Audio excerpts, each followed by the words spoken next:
Well, that's the title all but over for Arsenal after that really humiliating defeat against Brighton. Brighton, again, take nothing away from that team. Fantastic team, really well run club. They're dealing with a lot of injuries at the moment. So before you start pointing fingers at, not a full strength team missing Zinchenko, obviously Saliba has been out for a number of weeks. That's a Brighton team that's suffering a lot of injuries. As my friend said, they've got about a bunch of 12-year-olds on the bench and Danny Welbeck. So, look, full credit to Brighton. I think they got a bit of luck during the game, but look, in football, you sort of create your own luck. They clearly deserve to win. A little bit unlucky to lose by 3 goals. A couple mistakes from players here and there. Trossard, pretty poor game from him, I have to say, but no point in singling anybody out. Nobody played well in that game, barring maybe Reece Nelson when he came on. I thought, as always, every substitution he's made this season, he's come and come in with energy. Obviously, made a difference in a couple games, but no chance for him to really make too much of a difference against Brighton on Sunday. So, I see people saying mathematically it's not over. Of course, Arteta has mentioned this himself. Fans are holding on to the slightest bit of hope, but holding out for City dropping points at this point is pointless. They've won 14 games in a row, which is just mental to think about. And the narrative now going around is have Arsenal bottled the league. I think, watching a video from Mark Goldbridge, who gets a lot of stick, I think, from just fans in general. I'm not quite sure why. He's extremely unbiased, in my opinion. I watch a lot of his videos. I very much like Goldbridge. He's a sort of breath of fresh air. But, he was talking about how if Arsenal were to win the league, they would have had to reach 95 points. You look at City, 3 games left to play. If they win all of those, they'd be hitting 94 points. And let alone this young team and sort of inexperienced manager, which isn't not an excuse. He's taken the job. He's got them this far, but still a young manager, youngest in the league. To get to 94 or 95 points, it would be a remarkable achievement. I mean, incredible achievement. I think in that video, Goldbridge said maybe it was only 4 or 5 teams that have ever reached 95 points in Premier League history. And City, obviously, every year setting a precedent. You look at Liverpool losing the league by 1 point. I think they had 93. City ended up with 94, 95, something insane like that. And, you have to hold your hand up and sort of take the banter from rival fans, more so than other Tottenham, Chelsea. It's easy to sort of brush them off. And City, a lot of fans obviously talking, they'll say what they want, but how many of them are true City fans? So you don't have to really take anybody seriously at the end of the day, except you keep supporting the club and look at the players, look at maybe what needs to be changed. Lots of rumors going on leading into this summer, but again, all in all, you have to look at the squad depth and think maybe we didn't have enough. When you have an injury to a player like Saliba, we don't have a John Stones that can come in, Ruben Diaz.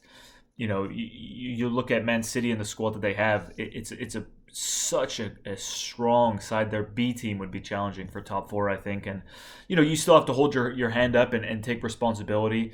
You can't get away for free, I think, when you're the manager and these players at Arsenal Football Club. And you have to sort of take it on the chin and say, maybe bottled it is it's a popular term. But Arsenal did throw it away. You look at that 8-point gap, after 29 games played, City were 28, but still 8 points clear.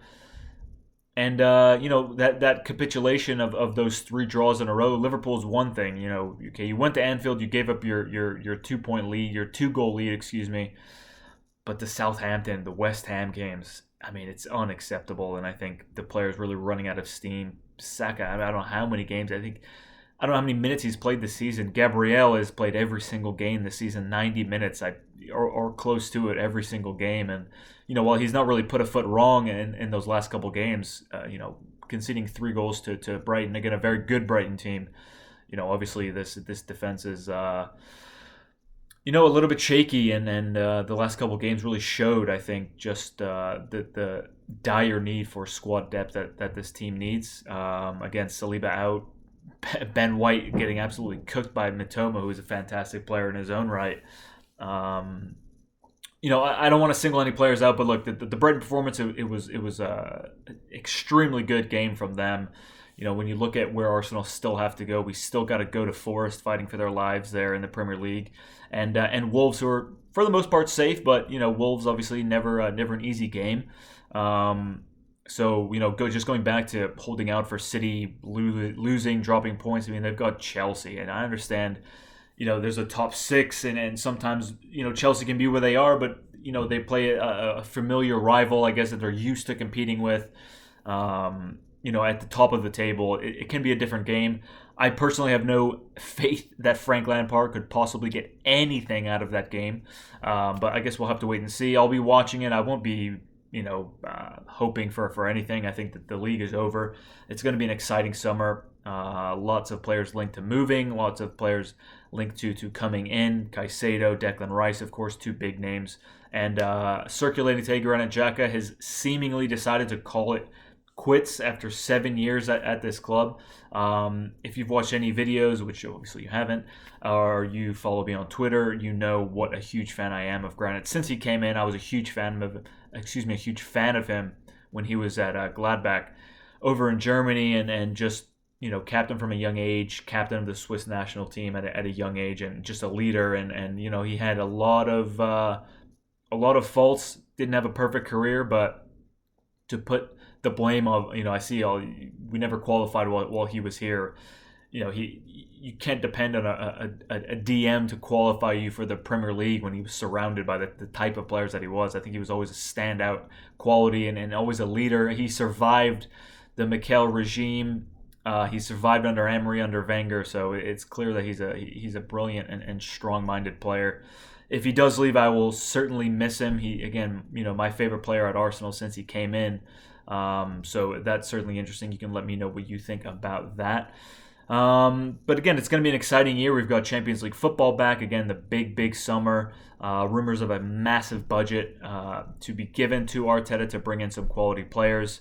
Flo Balogun is apparently going to be shown the exit door. Smith Rowe, the same. Kieran Tierney, again, keeps being linked with a move to Newcastle. So please let me know your opinion on players like that. Smith Rowe, I don't know what has happened with him. Rumors of him being trained for that Xhaka role. I would really be upset to see him leave, especially after not seeing him feature at all this season, really. So, let me know your thoughts on that. Keeping Eddie Nketiah, do we give Balogun a chance? Please let me know your thoughts, guys, in the comments down below. And again, I want to thank you very much for watching. If you've made it this far, I do really appreciate it. And I will see you when I see you.